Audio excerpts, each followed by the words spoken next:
the freedom to soar like the eagles, the freedom to be free from our earthbound nature, the freedom to attempt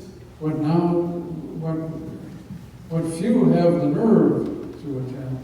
Many people find their fulfillment in the freedom to be and do more than the ordinary, the commonplace, or the routine. Well, let's use a loftier example. Olympic athletes enjoy the freedom that you and I do not. These athletes have conditioned their bodies to respond in a way that they are able to run faster than any other people have run before, leap higher than anyone's ever jumped before, and at the same time show more physical grace and dignity than the rest of us can ever imagine. That's freedom. Most of us can tell our bodies to perform with such feats, and our bodies say, huh? What are you talking about? No, you can't do it. Most of us are prisoners in our own bodies, prisoners for years of neglect or illness, or sitting at home and not being able to get out and do some exercise. But we need to see that this is not only true of athletes.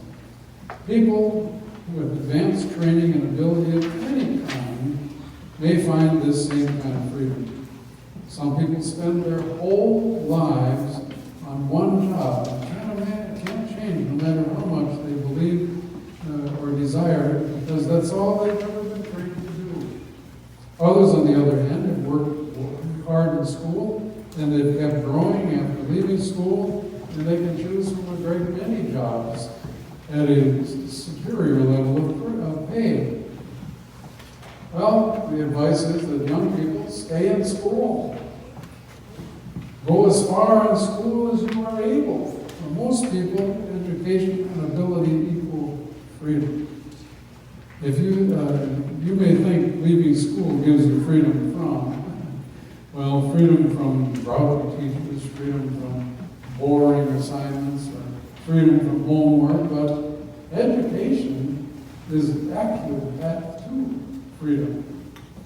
The more knowledge you have, the greater your range of choices in life. You see, freedom from and freedom to are often in conflict. Sometimes we have to give up one freedom in order to gain a greater freedom. Our athletes understand this. They have to subject themselves to grueling discipline so that they may have the greater freedom of an athletic body. Musicians understand this too. Is there anything more boring than to spend hours practicing scales? But the greater freedom of being able to play a magnificent sonata is worth the price of temporary drudgery. Scientists understand this too. The hours spent mastering chemistry and physics and math pay off on a freedom to do marvelous things in the laboratory.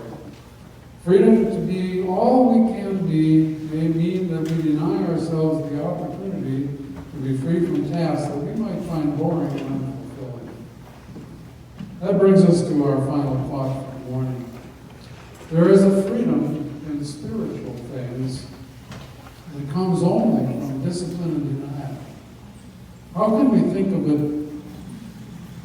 How can we think that it requires discipline and hard work and the other worthwhile activities of life, and think it doesn't apply to our God's grace without a measure of sacrifice and dedication? Sure, God accepts us just as we are. There's nothing we need to do to earn God's love. Still, without a commitment to living the Christ life, we will never know the joy of our salvation. How much time do we spend each day reading the Bible? After all, the Bible is the basis of everything we believe about the meaning of this universe in which we live. Could you find 15 minutes a day to read the Word? How about prayer and meditation? Are you spending sufficient time reconnecting with the one who is the source of life himself? Are you leading a disciplined life morally? Wise persons always recognize that freedom does not mean the absence of constraints or moral abstinence. Suppose a skydiver at 10,000 announces to the rest of the group, I'm not using a parachute this time. I want to be free. You know what happens then. The fact is that a skydiver is constrained by a greater law, the law of gravity. But when the skydiver chooses the constraint of the parachute, he is free to experience and enjoy the exhilaration. God's moral laws act the same way. They restrain, but they are absolutely necessary to enjoy the exhilaration of real freedom. Bible teacher Henrietta Mears knew the secret of real freedom as well. Once, when addressing some young people, she said, "The bird is free in the air, but place a bird in the water and he's lost his liberty. A fish is free in the water, but leave him on the sand and he perishes. He is out of his realm." So, Christian is free when he does the will of God and is obedient to God's command. This is natural.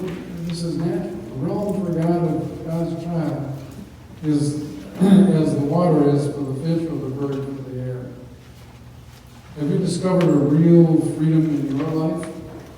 I mean, you shall know the truth, but he said, and the truth shall set you free. The truth is Christ himself. When we live our life in him, we discover a higher freedom than the world can know.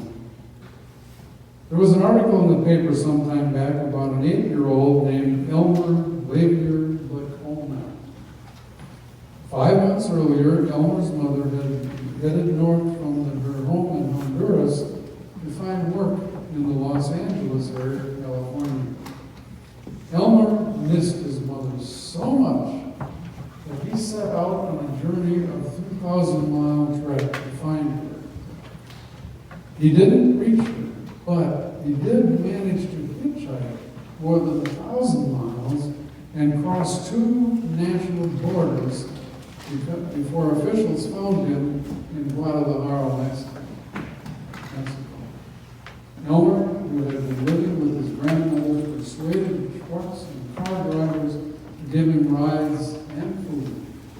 He went to the international airport in Guadalajara, slipped past the guards, and began asking the pilots of small planes for a lift. Rebuffed, he asked pilots of jetliners, immigration officials in the airport spotted the boy and gave him food, and candy and Mickey Mouse watch before turning him over to the city's children's shelter. Now, some children run away from home in order to find freedom. But Elmer knew that true freedom was in the arms of his mother. Now, we can learn from little Elmer. Our true freedom lies not in continually running from responsibilities, unpleasant tasks, and societal constraints, but in running to the arms of the one who loves us with an everlasting love and who gives us an inner freedom from guilt, from fear, from doubt, from despair, as well as freedom to be all that He wants us to be and are created to be. As it said, we shall know the truth, and the truth will set you free. Wouldn't you prefer to have real freedom? Freedom found only in Jesus. Amen.